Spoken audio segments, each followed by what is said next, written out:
नमस्कार दोस्तों, ममता कुलकर्णी को किन्नर अखाड़े का महामंडलेश्वर बनाया गया है और जिसकी वजह से अब वो कंट्रोवर्सी जारी हो गई है।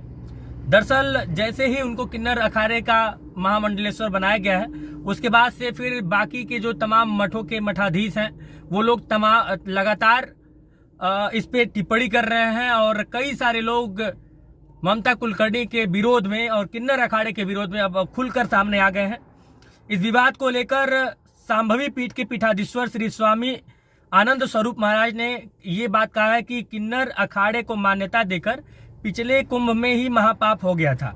कुंभ का मजाक बनाने का प्रयास हो रहा है। ममता का नाम बहुत बड़ा है, ये लोग उसके नाम पर व्यापार करेंगे और ममता कुलकर्णी का विषय बहुत घातक और धर्म के खिलाफ है।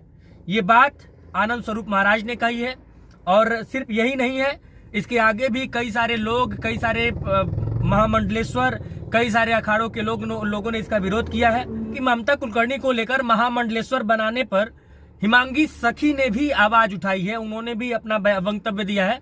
उनका यह कहना है कि किन्नर अखाड़ा किन्नरों के लिए है, तो फिर एक स्त्री को महामंडलेश्वर क्यों बनाया गया? अगर इसी तरह हर वर्ग का महामंडलेश्वर बनाना है तो फिर अखाड़े का नाम किन्नर क्यों रखा गया है?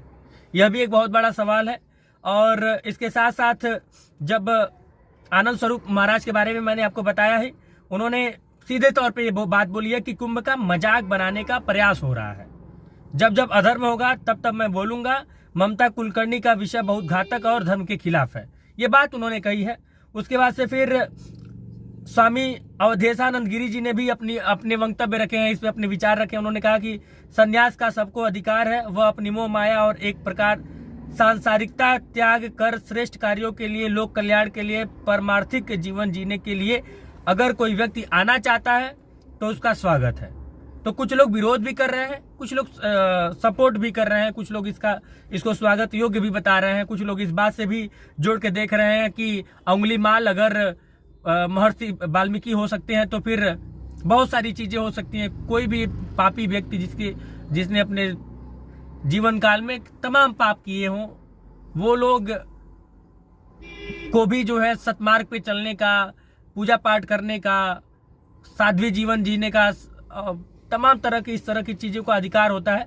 ये बात ये लोग बोल रहे हैं। अब इसमें जो है नारायण गिरी जी जो है, जो कि जूना अखाड़ा के महाराज हैं, उनका भी वक्तव्य आया। वो ये कह रहे हैं कि फिल्म अभिनेत्री को महामंडलेश्वर बनाना कोई दोष नहीं है। हमारे यहाँ एक वैश्या को भी गुरु बनाया गया था, इसलिए यहाँ योग्यता से किसी को भी महामंडलेश्वर बनाया जा सकता है। अब चूंकि योग्यता किन आधारों पर योग्यता की जांच की गई है महामंडलेश्वर बनाने से पहले, यह भी एक बहुत बड़ा सवाल है। अब बालकानंद जी महाराज का भी आप बात सुन लीजिए। उन्होंने क्या कहा है?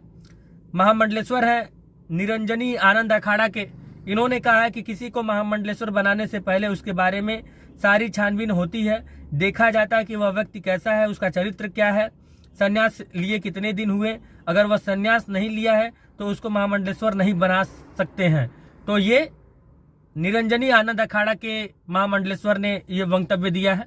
तो सब मिला जुला के जितने भी, एक और मनोहर दास जो कि वो भी महामंडलेश्वर हैं, इन्होंने भी अपना वक्तव्य दिया कि अब तो अखाड़ों में महामंडलेश्वर बनाने का कोई पैमाना ही नहीं रह गया है। लेकिन मुझे लगता है कि जिसे वेदों का ज्ञान हो और जिसकी समाज में प्रतिष्ठा हो, उसे ही ऐसा सम्मानित पद देना चाहिए।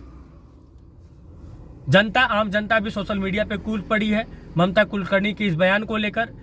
क्या ममता कुलकर्णी को महामंडलेश्वर बनाया जाना चाहिए था, या फिर यह महामंडलेश्वर पद की गरिमा को भंग करने की एक कोई साजिश है? आप लोग बताइए, आप क्या इस बारे में सोचते हैं? क्या यह महामंडलेश्वर बनाने की जो प्रक्रिया है उसके तहत कोई साजिश रची जा रही है? क्या यह हिंदू धर्म, ये सनातन धर्म के ऊपर एक साजिश है? ये एक बहुत बड़ा सवाल है और इस सवाल का जवाब हम आम जनता से भी कमेंट बॉक्स में उम्मीद करते हैं कि वो, और इस सवाल का जवाब हम आम जनता से भी अपेक्षित करते हैं कि वो कमेंट बॉक्स में हमें बताएंगे कि क्या ममता कुलकर्णी का महामंडलेश्वर बनाया जाना उचित था? क्या वो एक साध्विक बनने पहले एक तपस्या करती, तपस्विनी बनती, उसके बाद वो महामंडलेश्वर बनती तो शायद किसी को आपत्ति नहीं होती। लेकिन डायरेक्ट महामंडलेश्वर, ये बहुत बड़ी जिम्मेदारी होती है। और इस पे आप क्या क्या कहना है, हमें कमेंट बॉक्स में कमेंट करके बताइएगा।